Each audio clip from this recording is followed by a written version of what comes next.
What's up, guys? Welcome back to Everyday Money. It's the middle of April, and what's going on other than the things are getting greener and the birds are chirping and such is the Uncle Sam wants your money. He is looking for you to finalize your taxes, and even though the IRS knows exactly how much you owe, you need to go ahead and fill out that tax return, send it in, and make sure that you're not going to jail for this year. I'm just kidding. Actually, the reason that you do have to do your taxes, a lot of people don't see this, is because there's a lot of folks out there who aren't just salary employees, who aren't wage employees that get W-2s at the end of the year. And so the IRS actually does not know, for a big portion of the population, all of the monies that people have made during the year. For example, if you're a YouTuber and you've made money, that is just reported on a 1099. If you have made money outside of here, under the table or whatever, you're supposed to report that. And so that is why you actually have to do your taxes.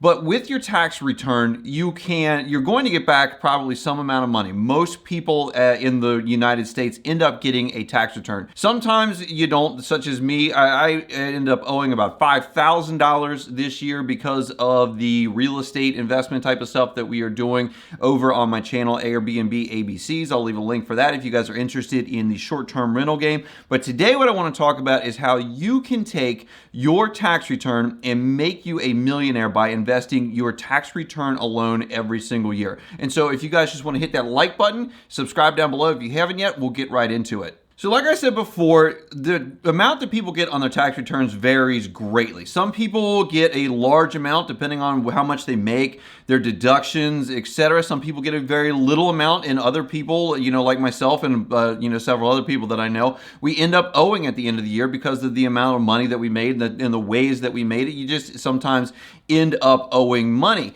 And a lot of people want their return to basically equal zero, because that means that they gave the government the least amount of money over the course of the year for them to have as an interest-free loan, and they didn't, overpay the government on all the way up until April 15th of every single year. But according to CNBC, the average tax return is $3,226 so far this year in 2022. A lot of folks use this return as basically a forced savings account, and I'm not a big fan of that, but I realize that what is not necessarily equal to what is right or what is the correct way to do things. And so a lot of people use these tax returns as a forced savings account. And so people use those to either pay off debts that they've racked up during the year, go out and splurge on big ticket items that they may not otherwise be able to afford, or just there's a ton of things that people do with their tax return money. And like I said, through this year, people are getting back just a little over $3,000 in their tax returns. And so what I want to show you guys today is a powerful way that you guys can become millionaires, and with this example, over 1.5 millionaires in the course of your life with investing just your tax returns. This is a super easy way for you guys to just annually put money in that you guys didn't really think you were going to get anyway, or it wasn't, at the tip of your fingers. You didn't have to manually take it and invest it into something, and it's just a real easy way to put your money to work.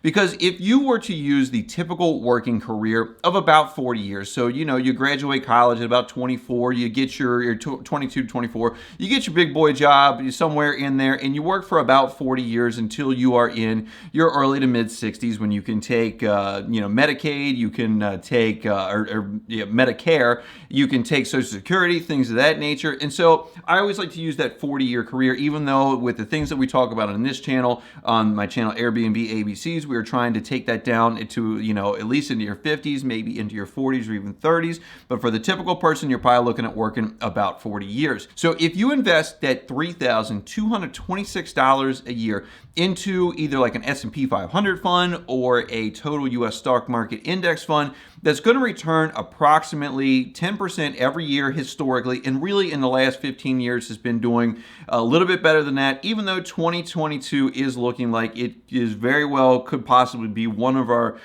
first down years in a little while. We haven't had a whole lot of down years in the last 10 to 15 years. But if you take that 3226, invest that in one of those funds over 40 years, at the end of those 40 years, you are going to have a nest egg worth $1,570,583.94. And that is a huge amount of money for you to have at the end of your working career, right when you're ready to, hang it up for the W-2.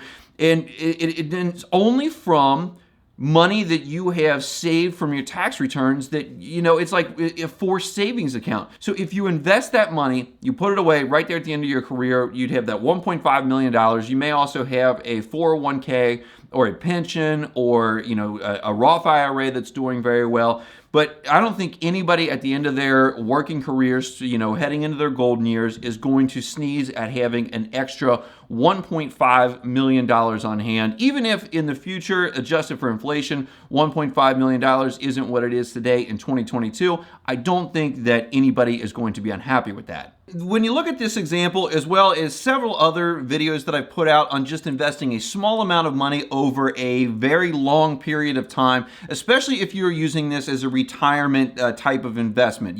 If you are just using this to get wealthy and try to retire, or to at least just get out of whatever your 9-to-5 is right now, obviously 40 years is probably longer than the time span that you're going to want to be into. You're probably going to have to look at either opening your own business or doing some more risky investments that aren't just this typical 10% return, investing in real estate, something like that. But this just illustrates how a small amount of money invested consistently over a long period of time can really add up to a large amount of money.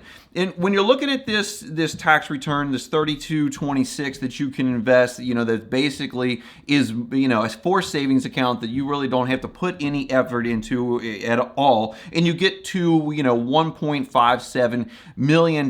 If you just add another $100 a month to that, which is not a lot of money for most people. Most people can come up with $100 a month. We're only talking about like just over $3 a day. That gives your annual addition up to $44.26, and that would put you at 40 years at $2.15 million, with just an extra $100 a month on top of that tax return that you're going to be getting anyway. So guys, just think about that. Think about starting to invest a little bit of money, and then you can ramp it up over time. But just investing your tax return alone, you are going to be able to get yourself to the point of having over $1.5 million in your lifetime, and I think that is pretty awesome. Guys, if you like this video, be sure to give it a thumbs up. Be sure to hit the subscribe button down below, the notification bell. If you guys haven't done that yet, be sure to click on one of these videos up here. They're going to tell you all about investing in the stock market, how to save money, investing in real estate, and definitely be sure to check out Airbnb ABCs. My channel developed just laser focused on short-term rentals, Airbnbs, VRBOs, because I am making more money over there in that particular space, especially in the course of any 1 year, that I've ever made in VTSAX, almost more than I've made in my W-2 income. And I think in the next year or so, I will probably eclipse my W-2 income with Airbnb revenue. So give that a look. But I appreciate you guys watching today, and I'll see you in the next one.